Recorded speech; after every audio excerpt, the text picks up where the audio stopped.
Good morning, baseball way of lifers. How we all doing? Happy Wednesday, happy hump day. Today is the second of our 30-part installments of baseball team previews for the 2021 season.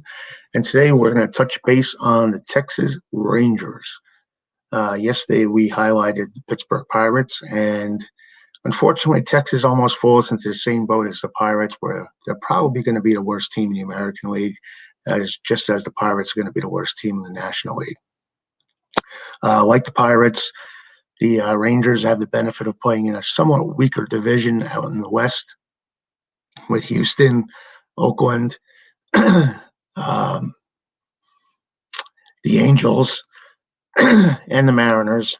But at least the Mariners have potential. The Rangers just have a lot of question marks. And I'm going to pose the same question to you guys as I did yesterday.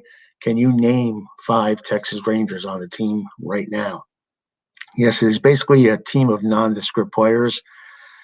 Some have good ability, like Joey Gallo, but the rest are all question marks and probably just spot holders in the team until the team either gets better younger players or better veteran players, either through trade or free agency. But before we do that, I just want to touch base on the Texas Rangers history. It's always fun.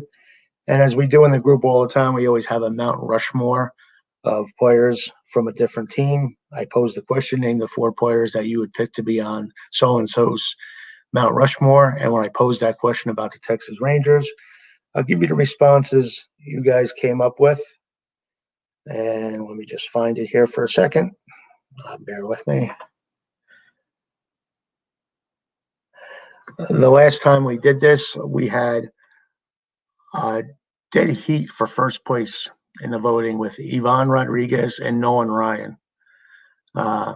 Pudge may have been the best defensive catcher of all time, so I can't argue with that. Great throwing arm, great leader. He couldn't hold the bat. Question of whether or not he used steroids or not. Nolan Ryan is one of those guys that always seems to appear in Mount Rushmore for a lot of teams. Houston Angels. So Nolan was one of your choices. The third choice was Adrian Beltray. Adrian may be the superstar. Well, he's a guaranteed Hall of Famer, but honestly, I don't think Adrian gets the publicity he deserves for the career he had. And he really finished up strong with the Rangers, and his spot in your Mount Rushmore of Ranger players is well deserved. The fourth is Frank Howard.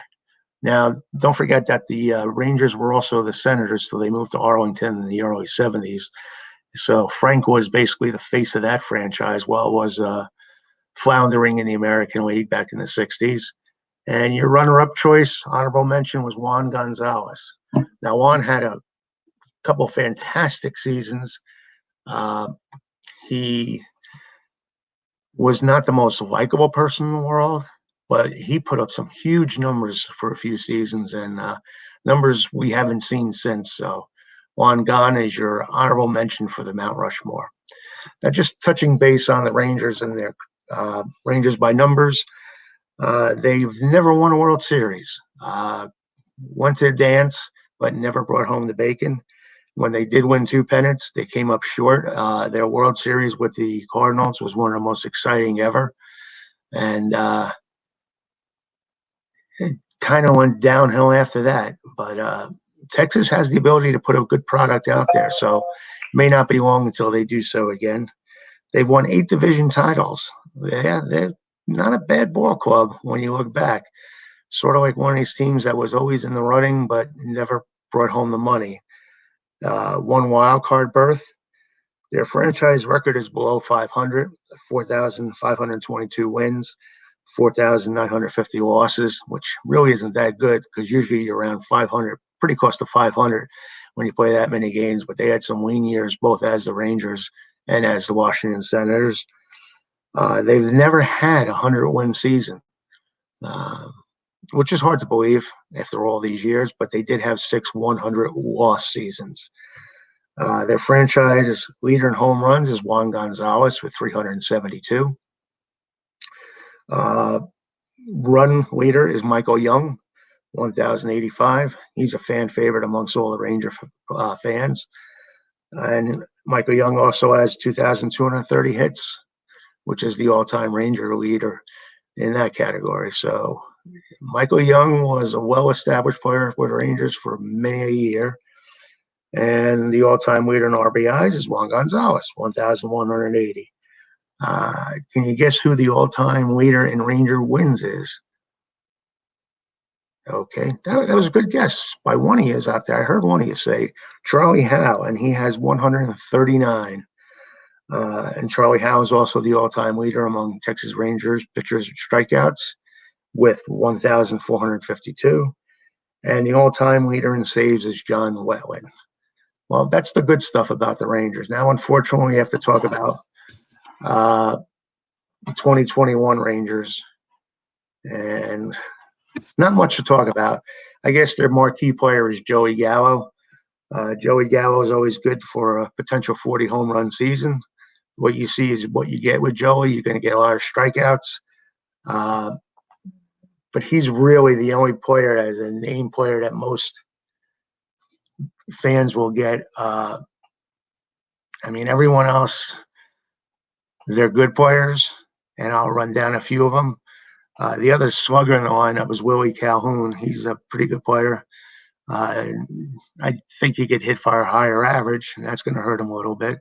But the projected starting lineup for the Rangers is Leody Taveras at center field. Be interesting to see how he develops with the Rangers. He has a lot of potential.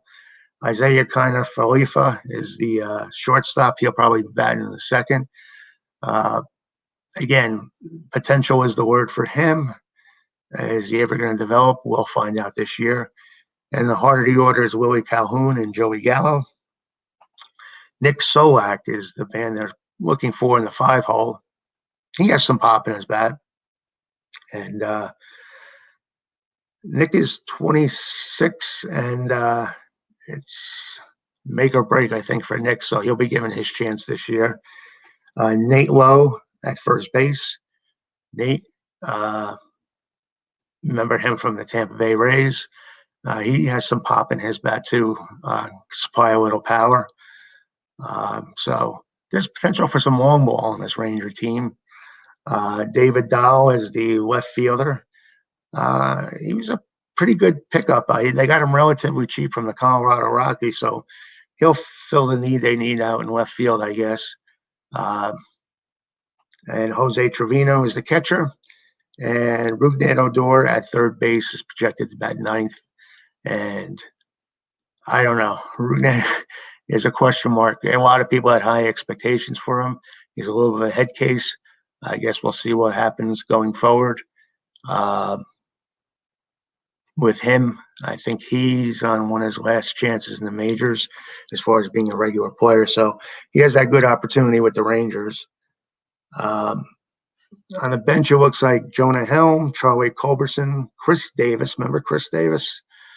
And Delino DeShields. So not bad role players. Nothing too special. Chris Davis has pop in his bat, and that's the main thing. He can hit the long ball. So it's another guy that can hit the long ball. Now, the pitching staff, it's